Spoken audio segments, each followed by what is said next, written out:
பிரம்மாவுக்கு ஏன் கோவில் இல்லை? சிவனின் சாபத்தின் அதிசய கதை பற்றி தெரியுமா? உங்களுக்கு சிவன் பிடிக்கும் என்றால் நம்ம சேனலை சப்ஸ்கிரைப் பண்ணி ஓம் நம சிவாயா என கமெண்ட் பண்ணுங்க. உங்களுக்கு நல்லதே நடக்கும். ஆதி காலத்துல பிரபஞ்சத்தின் தொடக்கம். பிரம்மா, விஷ்ணு, சிவன் மூவரும் தமது கடமைகளை நிறைவேற்றினர். பிரம்மா உருவாக்கம், விஷ்ணு பாதுகாப்பு, சிவன் அழிவு.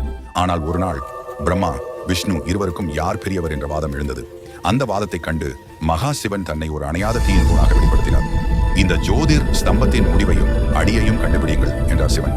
யார் கண்டுபிடிப்பார்களோ அவர் பெரியவர். பிரம்மா மேலே பறந்தார். விஷ்ணு பாதாளம் நோக்கி புறப்பட்டார். யுகங்கள் கடந்தும் இருவரும் முடிவை காணவில்லை.